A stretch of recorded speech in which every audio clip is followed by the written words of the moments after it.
Yes, I'm supposed to get up now. My name's John, and I'm an alcoholic. Hey, Sean. Hey, everybody. It's really rad to see each and every one of us here right now. I got asked a little kind of late last night if I would do this. Um, it was 9 p.m. and I was leaving the Zach. I went out to this production of Rubber Soul, and it was amazing. And then Stanley asked me if I'd do this. I was like, sure. And then I was planning on going home because I'm trying to get over a cold, but then I was just like so excited to not share my story, but to just share my lens on our story, because this isn't my story, this is our story, and I know that now.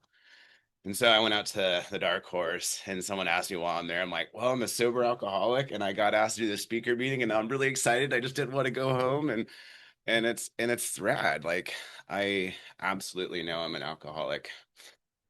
Thank goodness. So why did Waldo go to the therapist? To find himself. And the reason I lead with that is I really don't know what I'm going to say today, but what I'm going to try to show you, walk you through my story of finding myself. So I was born in Great Falls, Montana. My dad grew up in an alcoholic abusive home. My mom grew up in an emotionally abusive home. And they found each other on the coast of Oregon. And then my dad moved her to Great Falls, Montana. And she didn't even know she was pregnant. So no, who knows what was happening then. And then eventually I came out and they were like really happy and they lived this joyous life. And apparently I was just like this really happy, engaged soul. I was just this like little boy that laughed and engaged with everybody. But then they moved to Billings and my dad went to work for his dad who controlled him and my dad lived the whole rest of his life like that. And it was just terrible. So then this happy little soul at 3.5 got introduced to a family of anger and hostility. And that was what I lived in. And I'm like an exquisitely sensitive person. Like, holy shit. Like it used to be just terrifying for me to stand in front of people. And now I just like feel it. Like it's so much for me because I care so much. Like I want to actually try to touch each of us here. So anyway, the story goes on, and my parents like are together apart, move. And then I was an only child. The long and short of all that was is like I just didn't get socialized because I was always moving. We finally moved to this house though. I started in this like first grade. I met this kid in my class, Mark. I finally had a friend really for the first time. And then I was moving and I told him where I was going to live and we thought it was like miles and miles apart. And there were just two streets that the juncture was like like a tenth of a mile away.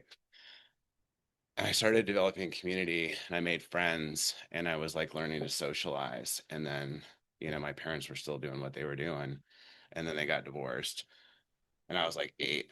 And I got to just had to choose which one I stayed with. And I stayed with my mom. I was actually more afraid of her. She definitely did mean things to me, but I knew her better than my dad.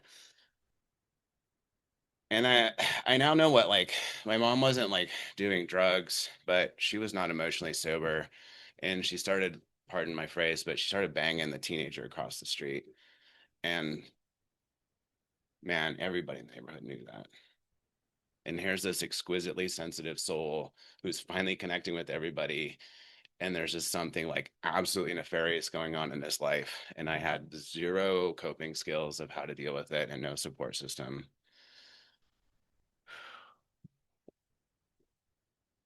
So we're gonna fast forward to like junior high. Oh, and another thing my parents did for me was at the end of that year, I mean, it was a bad scene, but my dad like got back together with my mom, moved us the day I got out of school to this neighborhood that's like acre plots, huge.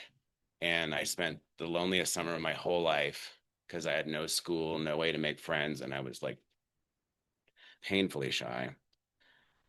Anyway, so junior high happens. I'm like playing trumpet. I was a really, I mean, I wasn't socialized, and I was also like fairly androgynous. And back then, being androgynous was like got pretty picked on, and being picked on was hard for anybody. I mean, school's just hard, but it was rough. But in ninth grade, which was still junior high for me, I had my first like thing with a girl, and it was rad, and I'd always fantasized about like this loving relationship where we're just like there for each other and life's just better because we're a team, and I still have that romantic dream inside me. But for reasons that still elude me, except that now I realize I'm an alcoholic, I took vodka from my parents' liquor cabinet because our band was going to go play like grade schools and nursing homes. And so I drank some vodka while I was on this trip, and I had this really good friend in band, Andrea, and she's just like, "What's going on with you, dude? Like, this isn't you." But the reason I'm telling you is this is the moment where it was very apparent that I was an alcoholic because I finally felt comfortable being me, right?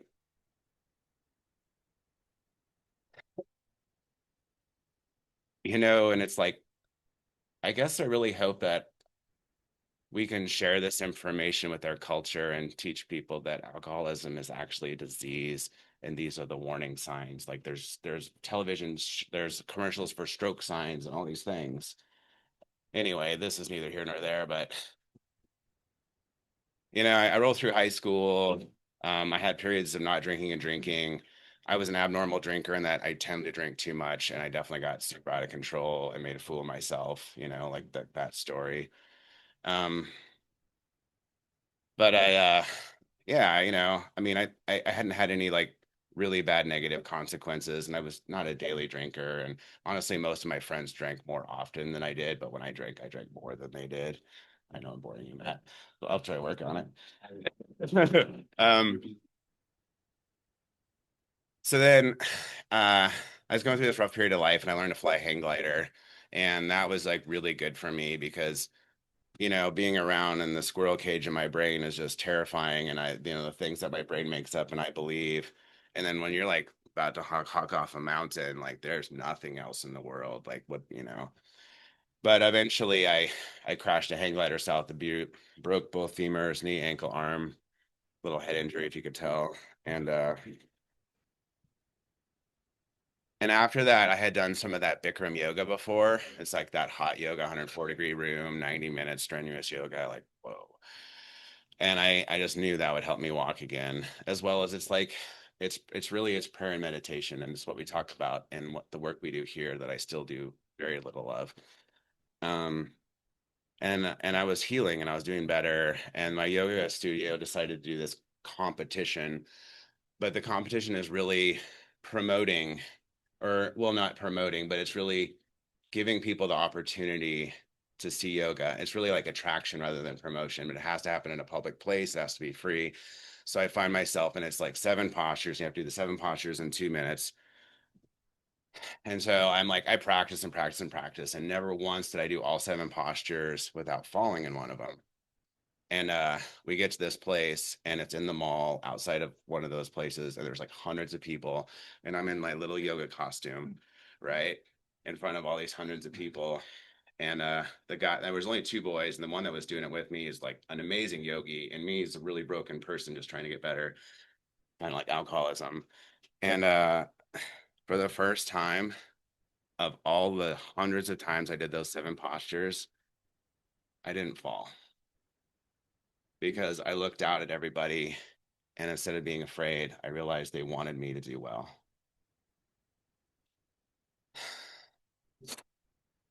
I met this girl during that time, and we had this amazing thing. And then she finally made a decision for herself to like move to St. Louis to like become a nurse, and I really supported that. And then my attachment style is anxious, and then I catastrophized that I'd never find anything like that again. And that's when it happened. That's when I became a daily drinker. I absolutely replaced socializing with people with vodka. And yeah, I I don't know that this part really matters, but I kept in touch with her, and there was always a maybe we're gonna get back together. But then my alcoholism started getting really bad, and I met somebody. I mean, honestly, if anybody liked me, that's all it took. Like I didn't fucking care. I wanted something, more, more, more.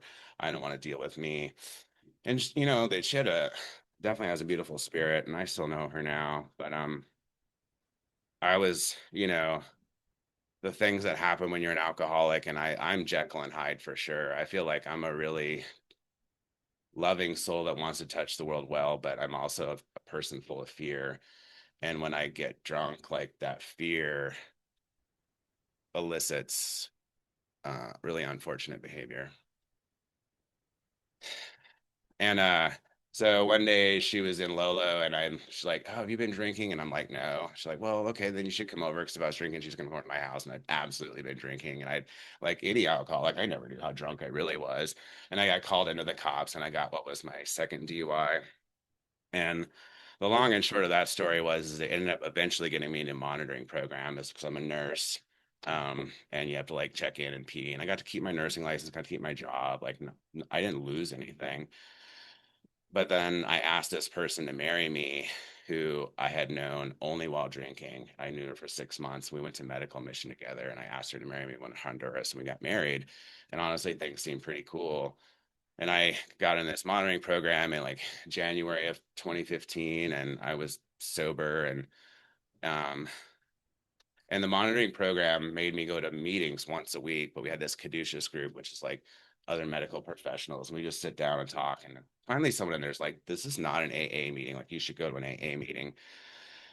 And then I had to do a meeting a week, but I couldn't go to that caduceus meeting one time, so I went to my first ever AA meeting. It was the noon group, and dude, I was so terrified. I was really worried to like be a nurse in a hospital and have the public see that I'm an alcoholic and I was just terrified of what was all going to befall from that. Little did I know that being honest with who and what I really am is essential to my well-being. And I actually ran into one of us outside there that's a nurse, and I was terrified seeing him. And he's like, "Oh, I so wish I would have asked you if you're going to AA meeting," because he didn't. Um, so I eventually started going to AA meetings. I eventually got a sponsor. I worked a couple of the steps. I went to maybe a couple of meetings a week. Um, I called myself an alcoholic in the meetings, but I didn't really call myself an alcoholic when I was talking to other people. I even despite all I'd gone through, I hadn't understood that I have a fatal disease and that is chronic. Um, but I certainly do. Uh, and then this person I had married, the reason I bring this up was this just goes to show how I practice abstinence but not emotional sobriety. She ended up like having health problems that were just like constant and frequent and social problems and family problems and everything. Like it was just like constant stress. I'd literally take her to the ER, be there till like 1 in the morning and then have to work at 7 in the morning the next day, 12 hours in a super stressful job. And I did not have the emotional skills of how to deal with that, right? So in some ways, I admitted that I was powerless over alcohol back then, but I still didn't see that my life was still completely unmanageable. Um, I got through the motoring program after 3 years, and um, we went on a few trips, and then another bad health thing happened, and I had asked her for a long time. I was like, I'm not. I'm providing for you. I'm working all extra all the time, but like I'm not emotionally supporting you in the way you need. I'm like, can we go to counseling together? And she had like a bad taste in her mouth from counseling previously and wasn't into it, but she finally acquiesced. And so we make this counseling appointment. And I feel hope in my heart for the first time because I didn't know how to handle all this and I figured someone could help us. And pardon me while I wet my mouth. I come home from work the night before we're supposed to go meet this counselor, and her hair is just absolutely on fire. Not quite like Michael Jackson, a little different. But I was like, dude, you seem like you're over this. And she's like, I am. And she just like bounced and went to her sister's house. And at this point, I'd actually even stopped going to AA because I started like, I smoked marijuana like once every couple weeks. And I felt like a hypocrite coming into these rooms like that I was smoking marijuana. In retrospect, I know there's a lot of different things about it, but for me, like alcohol is going to kill me for sure. And marijuana, was definitely a lesser evil. I mean, there's all sorts of addictions. I'm addicted to coffee. People smoke cigarettes. We eat too much, like whatever. Still get to come to AA, right? And so I did what alcoholics do, and I went to a place and I bought vodka. I got wasted. And but it was like I sat up here one time and read more about alcoholism, and I cried when I read it because it described me. And it was the similar thing where I didn't drink again for a while. I remember the day I drank one beer. I sat at a place with my people and I like tried to make sure I was drinking at the same speed as them, like all the things. And the next time I drank two beers and like that was me until like fuck, it's just raging. And then I quit for a while and all these things. And then so she bounces, she leave. We don't get a divorce yet because she's not willing to sit there work on the paperwork with me, and I'm not willing to put it in the court. So for honestly, for 7.5 years, I had this still married to her. And part of what was really worrisome for me is she's a little bit of a hypochondriac, but she also has like really, really real problems and has had to go to Mayo and stuff. And I was just really worried that she was going to die and she's going to have like this crazy medical debt and it was going to befall me. And I felt, right or wrong, I felt like, dude, I like worked in the trenches so hard for her. I worked crazy extra and like, man, I gave like, and I mentioned that because it's still about like finding myself in emotional manageability and being able to handle life on life's terms. And then at work, someone notices me, right? And so I start dating her, and it was really emotionally unhealthy. She eventually tells me the third time we hang out that she's living with her husband, but they live in separate rooms and they're planning on getting divorced. And if you caught anything of the infidelity I grew up with, and I mean, dude, I saw my mom in bed with other guys, like in my dad's bed, and I mean, and then I saw my woman naked in bed with another dude. So I just like I've been literally traumatized, and I probably needed to do like EMDR or something over this to like learn how to healthfully get close to someone intimately and not just be terrified of them. But the thing I've learned about myself in this journey of like sobriety is that I value things that aren't worth valuing. Like I want an intimate relationship so bad that I'm willing to put myself in places that I can't be in healthfully. So and I was drinking quite a bit when I met her, and I was trying not to drink and doing all the things, and then she takes off on this trip to Asia, and I went and stayed in a hotel alone for a week in Idaho to go skiing. And that was kind of like the last time of like drinking a ton. I'd literally go ski like 50 or 60 kilometers in a day and then get wasted that night and then go ski that far again. I mean, like the amount of excess that I indulged in is fairly remarkable and absolutely terrifying. So I finally I get to go back to work, and I just needed something, and I'm like working with my people, and I was drinking less and I wasn't doing too bad. And then this was 23, I got COVID for the first time. I'd worked in the front line at St. Pat's Hospital as a rapid response and ICU nurse, and somehow I didn't get COVID through all that. And I got COVID going skiing in Idaho. Fucking Idaho. But what happened again was I isolated, right? I was like stuck at home. I put on an N95 mask. I went to Crisco Liquor 2 blocks from my house, and I bought a shit ton of vodka. And then when I went back to work, like by the end of the shift, like I'm like withdrawing and I'm like having to start IVs in insanely stressful situations, which require fine motor skills using an ultrasound. Yeah. I had one more day of this work stretch left and I had a week off. And I was, of course, gonna like stop drinking during that week. And I had withdrawal pretty bad the day before. And I was literally teaching a couple different Padawan doctors like how to use ultrasound. So I was using them at the end of my shift to start lines. My last day, instead of like just calling in sick or doing anything that was the right decision, I did what this alcoholic did and I brought vodka to work. And I didn't bring just a little, I brought a lot. And I now know about our disease. Like the more I drink, the more it stimulates my cravings. And I have no idea how fucked up I am. And I got really fucked up by the end of my shift. And I tried to get this resident doctor to go put this line in for me in the ER, and she had other stuff to do. So I went down there, and it was apparent that I was drinking. And I think not only that, like the dark side of me came out, and I had like an unfortunate situation with the nurse. And because I read about what she wrote about it later. And um so here I am. I've been in that hospital for 20 years, and I'm taking care of so many people with alcoholism. And I'm sitting in room 5 in the ED because I'm wasted drunk. And this super right wing Dr. Tim comes in and just looks at me like, what the fuck? And I'm just like, I'm an alcoholic. And then they just leave me in this room. And I thought about just like trying to like run out of the hospital. Like I actually got up out of the room, and the house supervisor saw me, like, that I've known for 2 decades. And she's like, whoa, whoa, whoa. And then eventually, like, they had to call in human resources, and security comes to take me down there. They're going to roll me in a wheelchair. And I'm just like, oh, I can walk.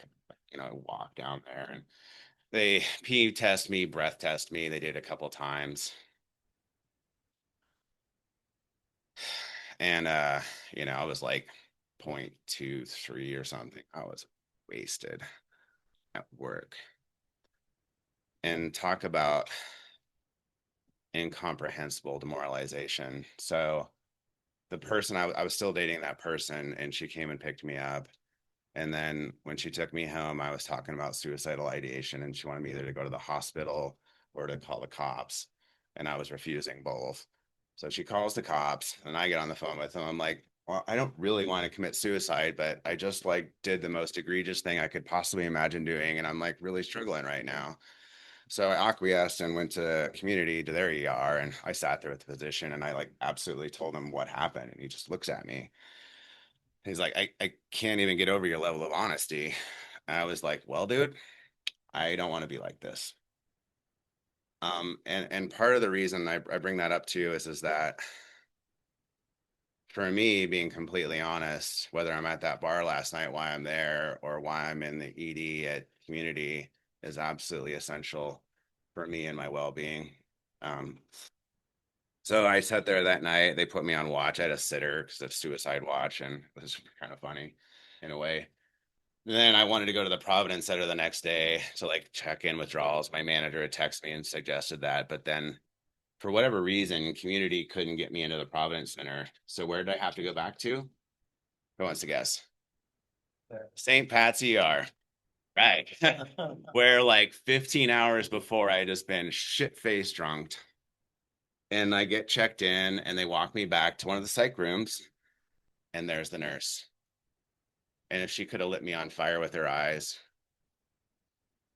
So I go back to this room, and this other tech that I've worked with. I mean, that's my family, right? Or I thought, I'd worked with all of them for so long in the craziest, most intense circumstances. And this tech was like, wow, you're really brave for coming here. I'm like, I just want to get better, and I have no other choice, you know? Um, and so I go into the psych center. I get a hold of the board of nursing. I tell them what I've done. I've gotten a hold of the monitoring program that the board of nursing uses to monitor people like me.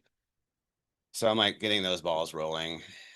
And I get out, and of course I drank that first day. And then he knows this story. So I eventually got to go to rehab at Recovery Center Missoula, which got closed down while I was there.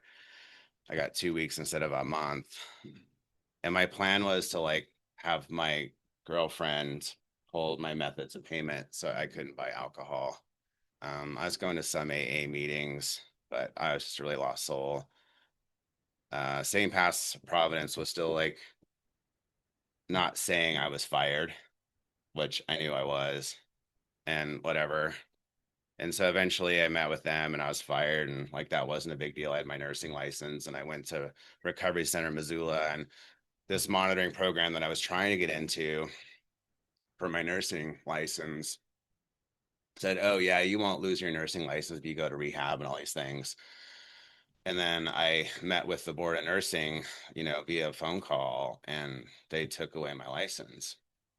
Um, and I honestly thought I was okay still. I went up and I did Stewart Peak. I rode my bike up there and hiked up there, and the first thing's like the last thing in your mind. So like what just happened, you can't really process yet.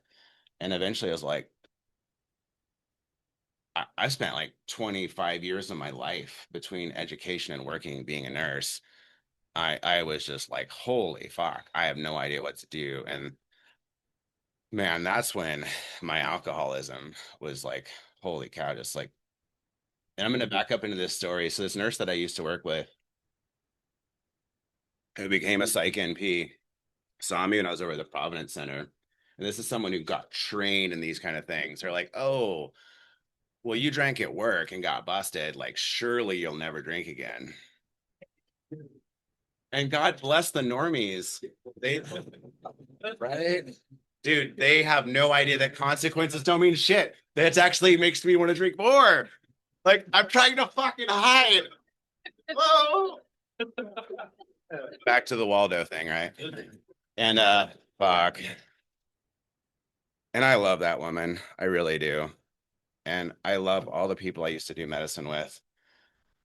And it's really not their fault that they don't understand that this is a disease, even though science knows that. It's culturally been treated as a moral malady for so long. That's a hard one to get over. And that honestly makes it harder for us, you know? I think it makes it harder for me. I can't speak for all y'all. Sorry about that. But it makes it harder for me. And it makes me want to do attraction like rather than promotion and just show people. So I was at an art walk on Friday, and I'm going to start getting schizophrenic here because there's a lot of time and I don't really know where it's all going to go, but I don't know how I want to wrap it up. Um, and I saw a doctor I used to work with and a nurse I used to work with from the ER. And man, they looked at me like absolutely lovingly. It was so beautiful. And I went up and hugged them. And I was actually heading out with one of these cats in here. We're going to go to the zoo group meeting. And I talked to him for a second, like, I got to go with my peeps. And then this is going to be the other part of the schizophrenic thing. Do you mind if I share something about her? Okay. So who wants to guess who served Donna her last drink?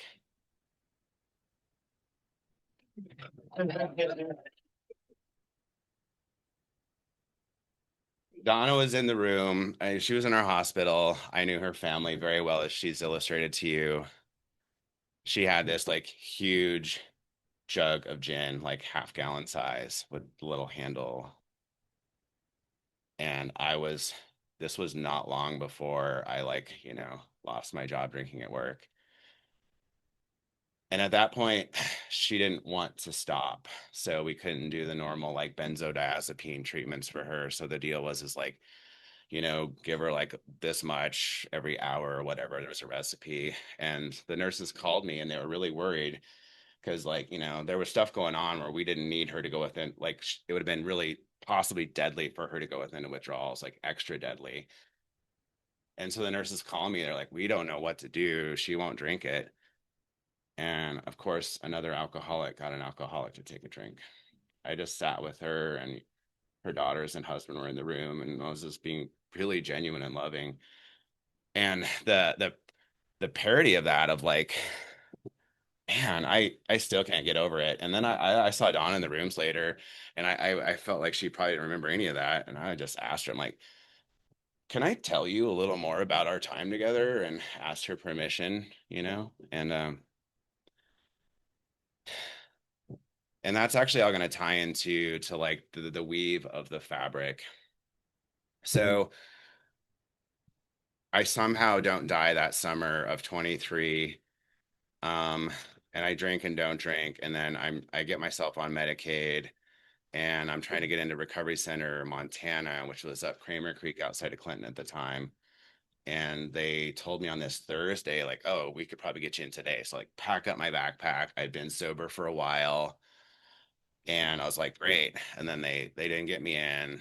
And then they didn't get me in on Friday. And they're like, oh, well, maybe Monday. And then like that weekend, I started drinking again because that girl wasn't around. She was back at work and I didn't have accountability. And then Monday happens and then Tuesday happens. And I'm like, I go and buy like a Donna sized jug of vodka because that was my drink. I wanted to buy it was good. I was like, this is gonna be and I bought a razor blade before I did it.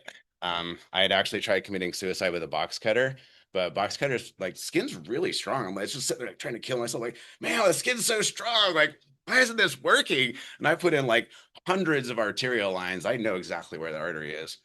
Anyway, and it was just funny to me. I almost started laughing while I'm trying to kill myself. It was so weird. I kind of wish there was a video of it, honestly. I'm like, so anyway, I get this like razor blade, I have this jug, and I'm sitting there, and it was like late morning, and they called me, and I started calling people to get a ride. And one of the people I called is actually now one of my sponsees, and in some ways, I kind of wish they would have been the one that took me, but they didn't get to me in time, and someone else took me, and they're a doctor friend of mine that's one of my aerobic buddies, and it would have been really interesting because like he didn't understand what he saw. Like, so like I know I'm going to rehab, but I saw this huge jug of vodka. And so like my buddy's coming over and I chug vodka because like this is gonna be my last drink. So I'm gonna like, and by the time he picks me up, they had just had a kid and I knew about that and I'm talking to him about that. And by the time he gets me to the rehab, like fucking wasted. I don't remember getting there. And later he was just like, I don't understand why you did that. Like you never will. But I go through this rehab and it was amazing because the place in Missoula was just a building, but the place up there was like all these buildings in this huge area with mountains around. And it was all about accountability and cleaning. You know, you shared this like building with other people and you had to clean it. And then I could go hike in the hills, which for me was like, that has been my antidepressant and so many other things for most of my life. It was amazing. And I learned to lobby for myself there. I got put with this counselor that hated running groups, obviously had tons of like issues. And when I called people kids, she thought that was infantilizing. I was like, wow, your world's dark, dude. Like to me, that's the playful soul. It has nothing to do with. And anyway, I don't heard about this other guy, and I heard those things were amazing. Like, oh, you should go into one of his groups sometimes because you could just hop in other people's groups. And she was actually gone one day. I had to go to his group, and I just resonated. And I was like, so, what's the social moray behind changing counselors? And he's like, well, and then when the other one came back, I talked to her about it. I was like, well, I'm here to save my life. And I really resonate with this person. And I'm wondering what can I do to actually work with them. And I kind of split time between them. It's kind of like when my parents got divorced. Oh. And then I heard that that place was fucking closing down. I'm like the dark cloud that goes into rehab that closes them down, but they actually stayed open the whole month, but shit got weird. Shit's always weird. And man, it was so amazing because like that guy left there and I know him to this day and I worked with him intensely for like a couple years afterwards. And he went from when he called me wet brain Breen to like, being a person who could actually carry a thought and run a theme. It was amazing. But I had a pending DUI charge while I was in rehab. I had drove on Ativan. I had gone back to St. Pat's another time. Saw the doctor with that was there the day I was drunk. And I asked for Librium. I was like, Ativan really messes me up when I was in the Providence Center. Like, I'm just really sensitive for some reason. It just whacked me out. And he's like, well, we don't prescribe Librium. He gives me this Ativan, and literally on the bottle it says, just make sure you're okay to drive. Right? And we've already well established that I never know how fucked up I am, like ever, not even right now. And shit. So I'm out working in the yard, take a little Ativan, and I'm gonna like go pick up some takeout for that girl and I. And yeah, I have an incident where I like just I like ran into a sign, and the long and short of it was is like, the cops come and they take me back to St. Pat's. They draw my blood. I go to jail for a night. And then when I was in rehab, I still had I had like a public appointed attorney, but they found out I was a nurse. I'm like, well, I used to be a nurse. And like they're trying to tell me, like, I don't know if this is gonna happen for you. And all I wanted to know is I had someone on my side because I'd had two DUIs. I had this other one that got downgraded to like a reckless driving, but the judge said if anything ever happens, we're going to reinstate this one. So I'm possibly looking at my fourth DUI and going to prison. And I go to rehab with all this hanging over my head, right? Like, oh my God. And I'm still not divorced, right? Like all this is hanging over my head. Fuck. Yeah. Um, I get out of rehab and I'm like, I go to IOP. I didn't have to. I was just like doing all the things. So I looked really good for the courts, right? And I had a peer support guy that was awesome. And he calls up the attorney's office and finds out I do have an attorney. And the attorney talks to me about like, we don't have to talk about my case. I just want to know I have an attorney. So I just felt peace. And so the rest of rehab, I got to actually work on me and my disease and all these things. And it was incredible, man. And I left there just feeling really good. And then I go to IOP, and this guy's got like body dysmorphia. He has mommy issues. Our counselor, he's like telling us like we can't talk about anything triggering while we're here. I'm like, why the fuck are we here? We're supposed to deal with triggers out there. I was just like, oh man. Anyway, life is continues to be interesting. I just wanted to give that guy a hug. And we would be in our individual counseling sessions, and I'm like trying to counsel him. Like he ran obsessively, he thought he was fat, he was like skinnier than me. It's just like so I'm driving to IOP one day, and my attorney calls me, and he does the whole good news, bad news thing. And when he tells me the good news, he's like, um, the only way I was going to be a DUI is if I was over the therapeutic range of Ativan. Um, and I was like barely in the therapeutic range, which just shows you that like I don't do well with Ativan. So I got dropped. So I went over to IOP and I told him like, hey, I'm not going to keep doing this. And then the seed was planted because I didn't have accountability. I still wasn't in this monitoring program. I've been trying to get in since this is now September. And I've been trying to get in this monitoring program since March for my nursing license because they were going to make me pee in a cup because I had to pee in a cup for like the city and stuff. And then I had this thought like, oh, well, I could drink. And then what I didn't do is what I do now. I didn't tell anybody about it. I was like, oh, that's absurd. I won't drink. But then the next evening I did. And I have to say, I'm really grateful for that experience. Um, I think as the initial dopamine rush hit me, I was enjoying it for like minutes. And then all of the emotional unmanageability that I still hadn't done anything about hit me like a tsunami. And I went into absolute suffering. And so the reason I'm glad that I did that is like there's fucking nothing there for me. Not only is it going to kill me eventually, it's going to suck immediately. And I'm glad. I'm glad I know that. And that last day was 9/11, interestingly enough. Yeah. So then I did like 90 meetings in 90 days. I had got a sponsor when I was in rehab, and it's a guy I knew from my Bikram yoga days. Here comes back to the yoga story. He's been sober 39 years.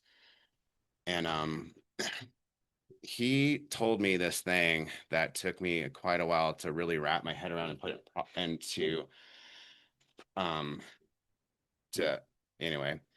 He's like, it's about connection. He's like, I do all these things with people in recovery. I go motorcycling, I play music with them. He started having me over to his house. We like do jams, and then he took me to other people's house and we're chopping wood.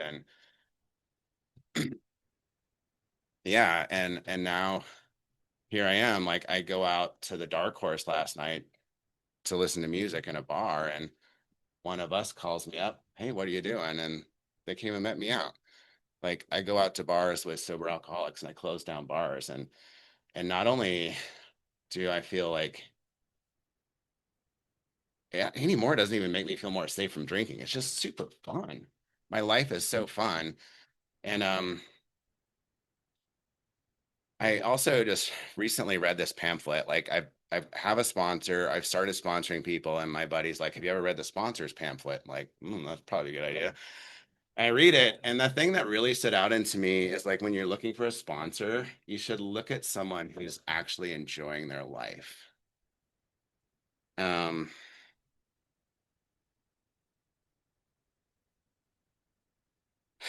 yeah. And so I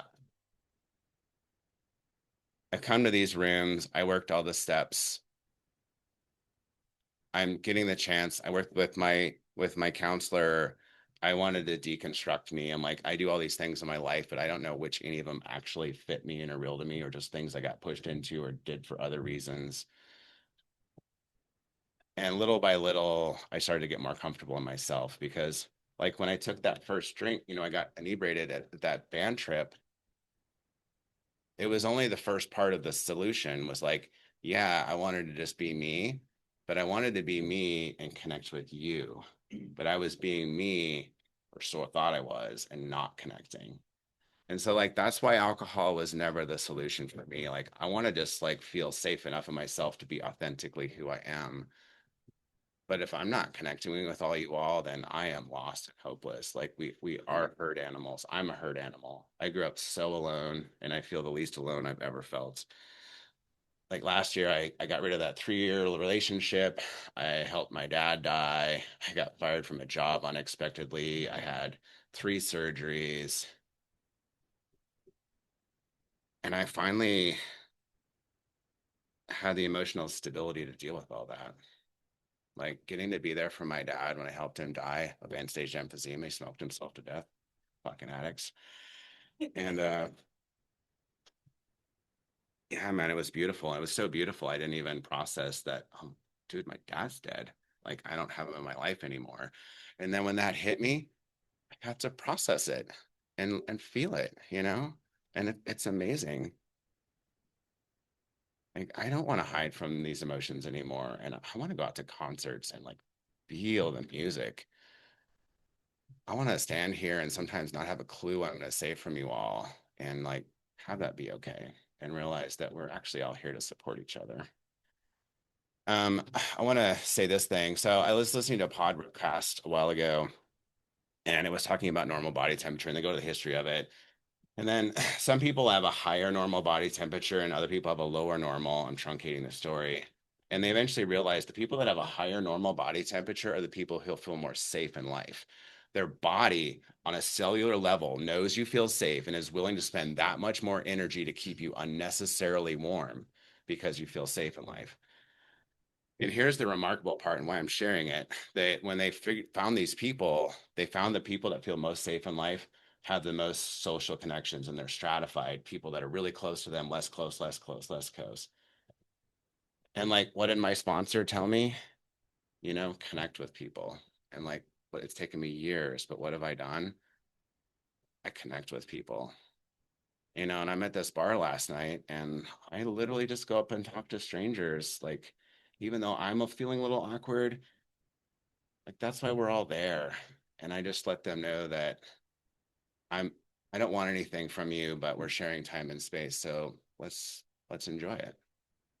Um,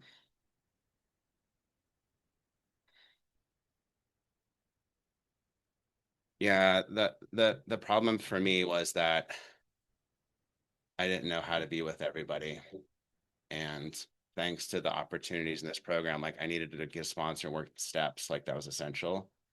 But the top of the pyramid to me is like engaging all you all and getting to know each a bunch of us anyway on a personal level and sharing life together. Because for me, I don't just feel safe in life. I feel excited to be alive. And that's all I have.